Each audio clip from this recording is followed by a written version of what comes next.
Today on The Real Life Woodsman, my brother Vaughn Collins brings us back into his personal life for an inside look from the true honest approach. You may remember last episode, he ended up overnight solo camping in sub-zero temperatures. Well, today he's back on the homestead, he's heating up cabins, he's getting comfy, Mom's got him back to work building another trellis in the garden, so he's back at the beach salvaging logs, making some really cool finds. But again, I'm saving the best for last, my favorite part. Vaughn Collins shows us his master coin collection, that you would need a wheelbarrow to fit it all in. Make sure to stick around until the end of this video because Vaughn has some exciting news to share. On the side note, at the end of last episode, I was teasing that segment where my brother and my mom dig into Laird's journals that date all the way back to the 60s with some super cool, interesting stuff. Well, there's just too much to pack into these episodes. I don't want to make them too long for you guys, so you're gonna have to wait for part 7 on that one. For now, let's get into part 6. Let's go. Well, me staying in this luxury cabin tonight. It's got leaky roof, no electricity, no running water. I'm sure I'll be just fine because it'll be better than being in my tent in the rain for a week. It smells good. Well, I got the fire going and I got all my bedding hung up. It's pretty nice in here, but I do need some light of some form, like some candles or something. There's this solar mess here. It definitely looks like it's functional. It says it's at 12.9 and there's a light upstairs and downstairs, but I'm too dumb. I can't find the switch. I was like jostling things around and something came unhooked. It's like, it's super janky, but it probably works. And we're at cabin number 2 at Jeremy's house. Gonna charge up my stuff, spend the afternoon here a little bit, I think, because it's nice and bright and, you know, got lights and some space to chill. Just getting the fire going here. So I got 2 fires going today at 2 cabins, drying my stuff out up top. It's nice being on the property around family because you can go over and like scrounge a meal off Mom or be like, hey Mom, do you have any work in the garden or something? Like, I don't know, it's pretty boring just sitting around. I'd rather be working, keeping busy, doing anything. Let's see if we're in luck today. Hey. Hey Mom. Mm-hmm. Yeah, how's it going? Good. Do you have any work for me? I do. I want that bean bed done. Yeah. Okay, well, I'm back to work. Building a trellis. You guys might have seen the last one that I built on my little documentary thing I was working on. It's up here, up the hill. That's not a very good view, is it? Right up there. And Mom wants another one over there now. So I'm going to the beach, the hardware store, grab some poles, and I have the 2x4s that I'll need for the top over at my place. Staying outside last night was cold, but I loved it. It was beautiful and got to hang out with Molly some like one-on-one time. Usually she's just kind of like third wheel, like when the family's around at the house. So it's just good to spend time with Molly. Let's get down to the beach. Okay, we're here at beach number 1. It's like super picked over because it's the winter. Here, let me help you. But let's see if we can find a couple logs. I'm looking for maybe 9 foot plus. I'll put 2 feet in the ground and I want at least 6 feet out of the ground. Be good to have a few inches to spare. That's what she said. So do. Ooh, that's a fun one. So we have a dotted rock around here that's a migdal basalt, but I don't think this is a migdal basalt. I think this is a type of porphyr. I've been noticing them lately. They just kind of like stand out and I'm like, that one's different. So here's your migdal basalt with all the little circles infilled. That's a secondary inclusion. That means at first this rock was lava stone with a bunch of air pockets in it. I think it's called hydrothermally, like the water with silica infused it and like maybe some other stuff, like makes it other colors and crystals and stuff. But you tell me these are the same. They're definitely different in my opinion.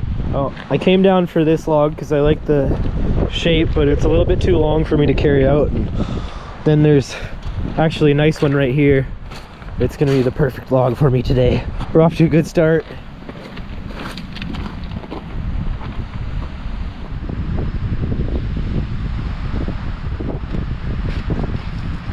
Kind of a bonus when they're not even that heavy.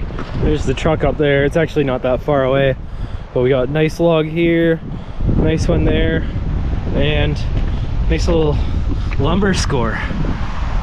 Now that's a real 2-inch by 6-inch looks like treated, and there's a bunch of bolts and stuff in there, but it's about 12 or 14 feet long. We're putting the floor in on our sauna coming up pretty soon, and 2x6 is the dimension that we need, and drag it home.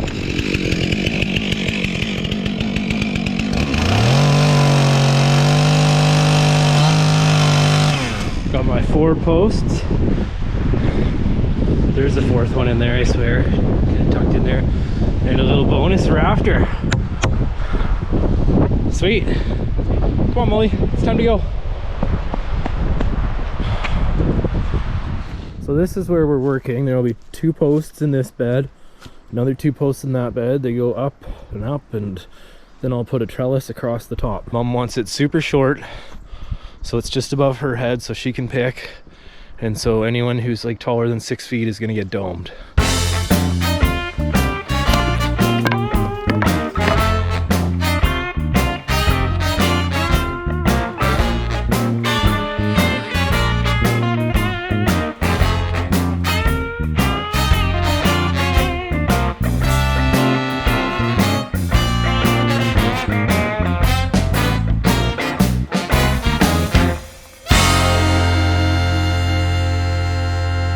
That was the nice piece of lumber that we just found at the beach there, if you noticed. I really didn't want to cut it in half because it was nice how it was. It would have been a good rafter, but it suited the project nicely. And so I got the 2 beams in, and I'll put the rafters on top. I figure I'll probably need 4 or 5 of them.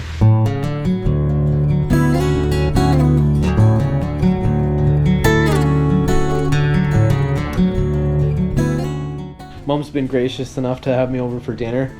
If you don't know like the backstory on Mom, she's a vegan, and I am so far from it, but I love the food. Mom's written 2 cookbooks, and she owned a health food store for 25 years. 17. 25 years, and she says 17. 17, but it felt like 25. Yeah, so but I loved it. Okay, so these are little tofu with yeast and kelp and a bit of salt. those are my favorite. I wish I could share them with I you know. guys just to sell it. Like, you wouldn't believe how good tofu can taste when Mom cooks it. Yeah, first I saute it in tamari.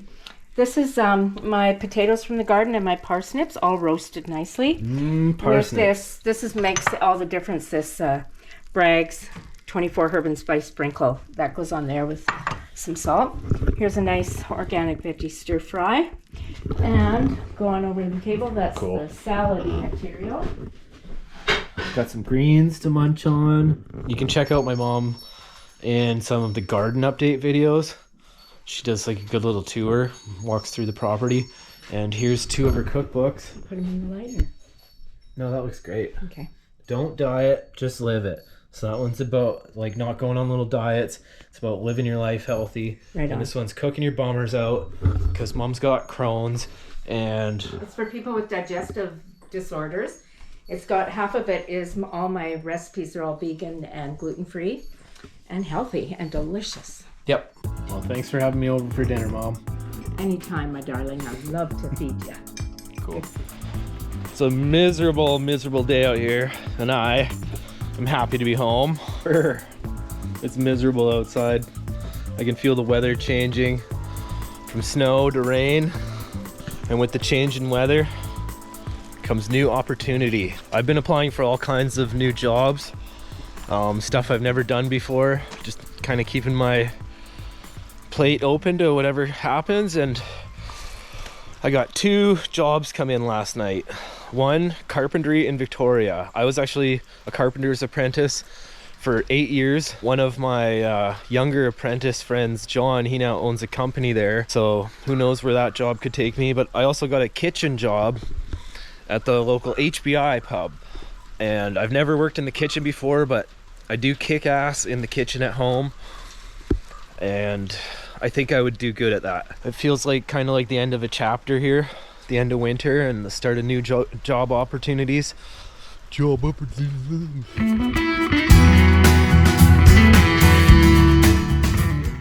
Wow, Drew just sent $150. He says, take your mom and your lady out for dinner.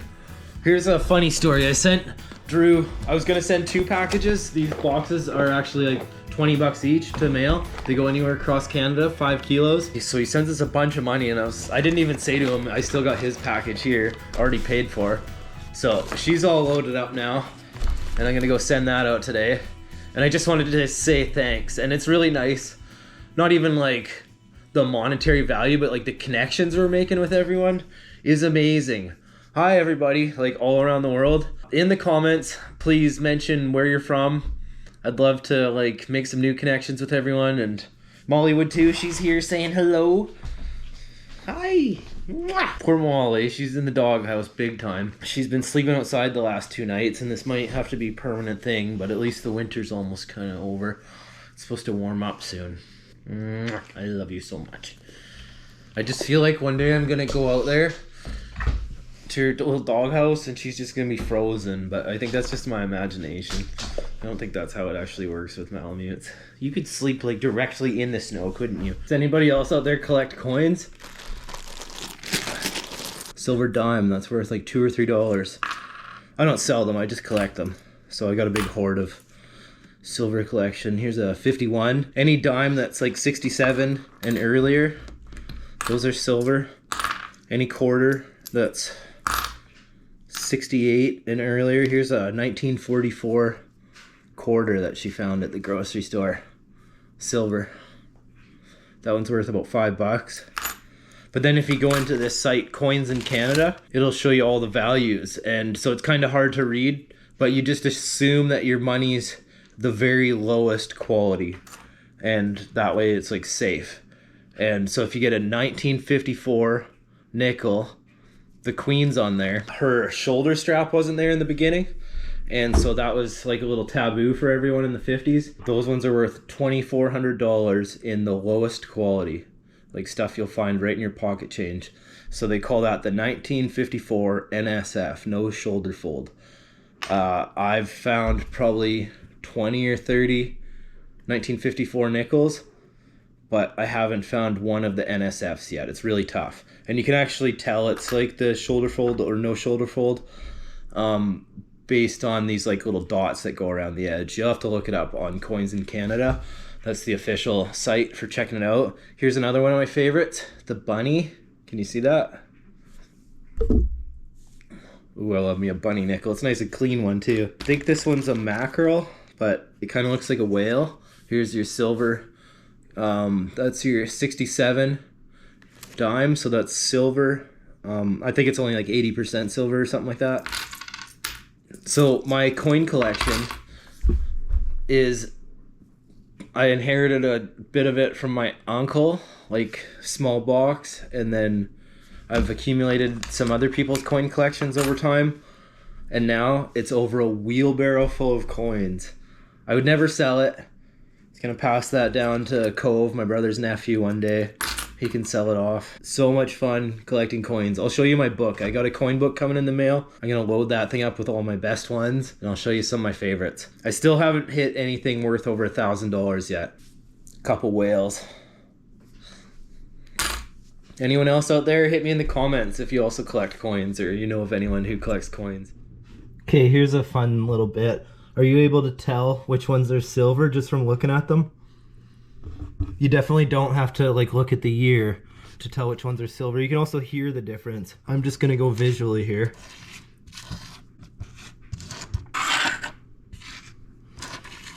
And that's all the silver there. Now this is what a regular quarter sounds like. And here's what your silver sounds like. Kind of rings a little. Always check your pocket change, people. Can you hear that? The wolves are super close to the house here. It's probably like 200 feet away. Watch your pets, people. Molly, she likes the wolves. She runs with them, I'm pretty sure. She puts on like 25 kilometers across the island, and I'm sure she picks up on their scent. And we've lost a dog to the wolves, but Molly, she never gets lost. She knows what to do, knows how to handle herself, and I'm sure she's encountered the wolves many times before. I'm just in the shop because I've misplaced my hammer. So I'm looking for a hammer, seeing if there's one kicking around out here. Sit. What's a Molly think of those wolves?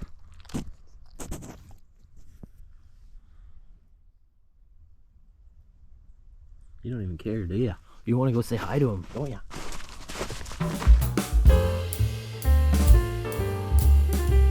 It's PETA's first snowfall. Hey, buddy.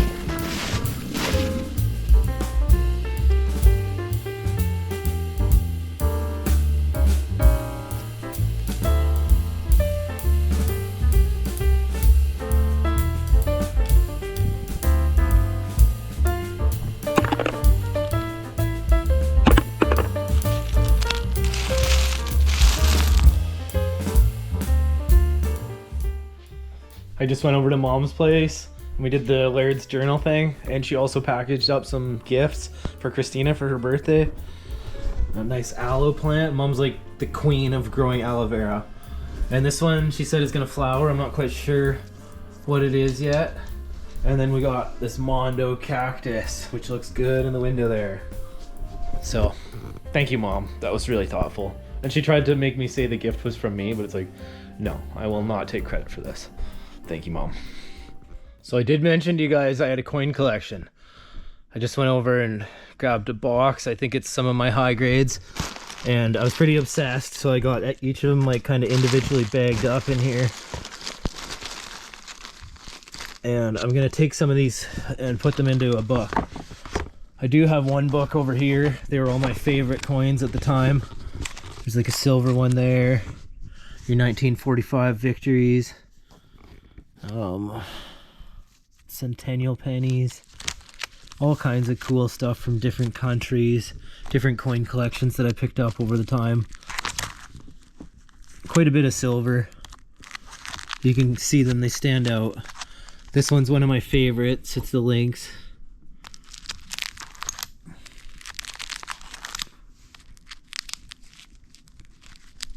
More lynxes. Then you got the bunny. Where's the bunny? Here, I got 1, 2, 3 bunnies on this page. This one's got a die chip on it. That's factory cut. There's like all these machines that like stamp the coins, like different impressions into them, and sometimes they get like little chips cut out of the edge. Some really cool ones. I'll go through and I'll pick out some better ones. Before I load up the next one, I'll get some good shots on my favorite coins that I pull out. Got the 43 Tomback. No, it's not the one that's worth a bunch of thousands of dollars. This one's worth a few bucks. This one's a 1900. Large penny, they call it. And this one's 1896, I think it says. I'll load all these up in the book and check them all out one by one.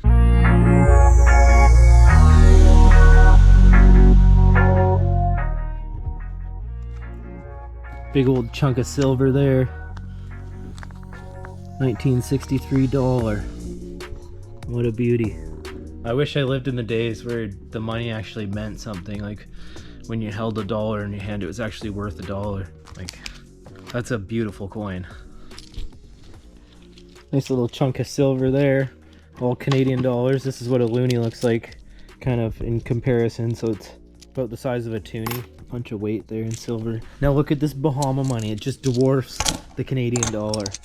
Here's a $1, 1966, I think. And then a $5, 1966. Imagine carrying that around in your pocket. Beautiful, beautiful silver. Let's see what the dollar value of that is. I'll look it up in a second here. So that coin's actually worth a few bucks.